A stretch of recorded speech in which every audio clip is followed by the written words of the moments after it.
Hi everyone, my name is Ashlee Westerhold, and today I will be talking to you about drought resources for livestock producers. And so when we think about livestock producers and how they can insure their different livestock, then we can look at this little info kind of graphic or just showing you what kind of decisions like you have as a livestock producer. You can choose to not insure, so never go into an FSA office, never ask anyone to insure your grazing or hay land, never asking for any payments from anyone. That is your decision. If you are able to weather any kind of storm, then you do not have to insure at all. The other decision that you could make is to insure, and that could be through insurance, it could be through disaster assistance, it could be through a variety of using both programs. And so today we are going to be talking about drought. And so we will be focusing on these drought related programs, which are the Rainfall Index Insurance and then disaster assistance that you can see under disaster assistance. And so let's start with the insurance program. The insurance program is the Rainfall Index Insurance for pasture, rangeland, and forage. This is termed PRF. And so this program is perennial pasture, rangeland, or forage only. Annual forage crops are not eligible under the PRF program. Grazing and hay land only. This must be intended for haying or grazing livestock. Some acreage cannot be insured as both hay and grazing land. Producer must select one based on their intended use. If the intent is to both hay and graze producers, you must elect which one based on your needs and risk. So what is Rainfall Index Insurance? Well, it's a single peril index insurance. Insurance payments come from an index based on one parameter, which is precipitation. Payments are not tied to your production. So that means you can suffer basis risk where the index measurements are not tied to actual production. Your index insurance benefits minimize asymmetric information. That just means that it is a safer program for the government to provide for you so that they know that the loss is tied to the information based on what NOAA gives them. And so NOAA, the National Oceanic Atmospheric Administration, the Climate Prediction Center, they provide the information of precipitation. So this insurance program is really great if you need rainfall or snowfall in the months of January and February and say it was a low snowfall year, which in the case of this year is really true. And so we could have had a payment from the Rainfall Index Insurance based on the snowfall this year. And that gets us into disaster assistance. And so that was our insurance program, which PRF, you have to sign up for November 15th of the year prior. So November 15th, 2020, you signed up for all of 2021. November 15th of this year, you will sign up for 2022. Meet with an insurance agent, see if PRF is for you. I'm telling you that it probably is, and you should look into it since the government subsidizes it. But today I'm going to be talking about programs that you can use right now, that you can go into your FSA office and talk to them about.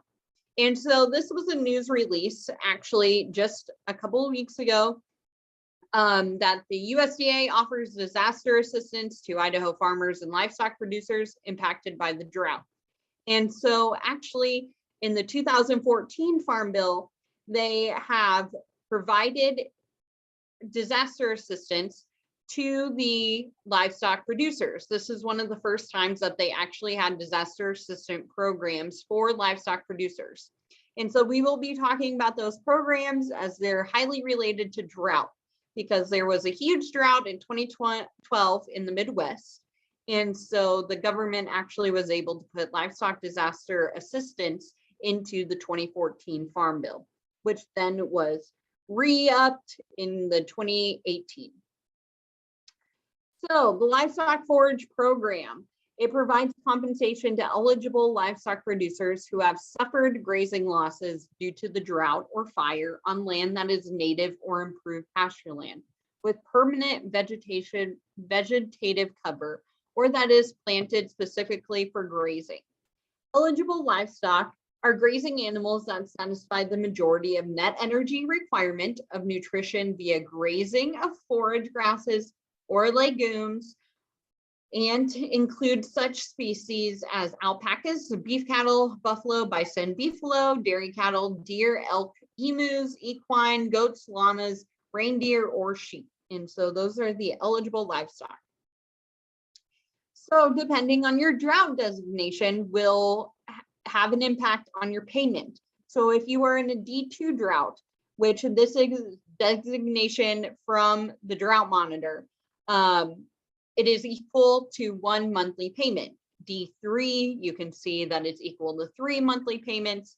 E3 in a longer period of time, or a D4 in a lower period of time is equal to 4 monthly payments. And then if you are a designated D4 drought in 4 weeks and not necessarily consecutive, you are eligible to receive assistance in the amount equal to 5 monthly payments. Again, FSA is going to have all of this information for you. And FSA, I keep saying it, and I am sorry, but it is the Farm Service Agency. And you should be able to locate your office. If you have any issues, please contact me. So FSA will calculate your LFP payment for your eligible livestock producer for your grazing losses. The LFP monthly payment rate for drought is equal to 60% of the lesser of either the monthly feed cost for all your livestock, or it's calculated by using the normal carrying capacity of the eligible grazing land of the eligible livestock producer. So how many livestock you would normally have on there. LFP enrollment. So you need to put in an application for payment and required supporting documentation to your FSA office within 30 calendar days at the end of the calendar year in which the grazing loss occurred. And so that means that you would have until January 30th to put in an application for a payment for this year.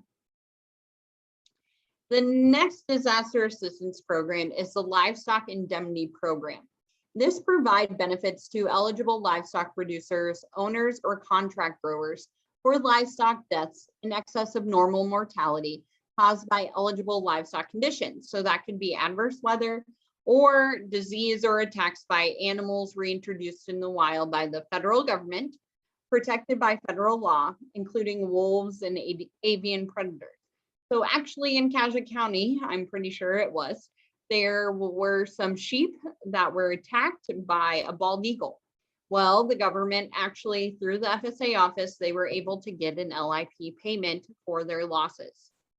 So Livestock Indemnity Program, it helps eligible livestock owners that also must sell their livestock at a reduced price because of an injury from an eligible loss condition. LIP payments, they have a payment table on the FSA website, and they will in person at your local FSA office, but they are for owners based on the national payment rates that are 75% of the market value determined by the Secretary of Ag. And so as you can see, the Livestock Indemnity Program, I just chose the beef cattle rates, and you can see the rates per head on a weight basis in the type of beef cattle, so an adult or non-adult. So how do you enroll in LIP? Well, a contract grower must file a notice of loss within 30 calendar days of when the loss of livestock is first apparent, as well as file an application for payment within 60 calendar days at the end of the calendar year when the eligible loss condition occurred. So for 2021 payments, LIP losses, livestock owners and contract growers may apply for the 2021 benefits in the physical location where the loss occurred. And so if you have, if your cattle are attacked on grazing land that is not in the county in which your home is at, you need to apply at the FSA office where the attack happened. And so that is a new 2021 change. And so that is just something to think about. Also, all of this is done in your local FSA office. So the last livestock insurance or disaster assistance program is the emergency assistance for livestock, honeybees, and farm-raised fish. This program provides assistance for livestock feed and grazing losses that are not due to drought or wildfires on federally managed lands. And so this is a catch-all. If it's not due to drought and you cannot get an LFP payment, then maybe there is an ELAP payment that you would be eligible for. But what's really interesting is that ELAP gives payments for losses resulting from the cost of transporting water to livestock due to an eligible drought. And so you are able to get those transportation costs paid for in an eligible drought from transporting water to your cows or your livestock. It also pays for losses resulting for the additional costs associated with gathering livestock for treatment and/or inspection related to cattle tick fever. And then it pays for honeybee feed, colony and hive losses, or farm-raised fish feed and death losses. Again, what's really interesting that I encourage you to go talk to your FSA office about are the losses resulting from the cost of transporting water to livestock due to the drought. And then you have to enroll and you can apply to receive ELAP assistance at the local FSA service center. The ELAP application period ends December 31st of each calendar year. In addition to submitting an application for payment, producers who suffered losses must submit a notice of loss to their local FSA service center that maintains their farm records for their business. So you can see in this little chart, the date of loss, final date to file notice, and then final date to submit an application for payment. So the bottom line, go talk to your FSA office, look up additional resources on drought assistance, and then manage your risk by possibly enrolling in PRF for next year if you think there will be a drought again or lack of precipitation in any of the months that are needed. And so we want you to stay connected, follow us on social media, but also just continue to watch the webinars on the Livestock YouTube channel, which are all about drought.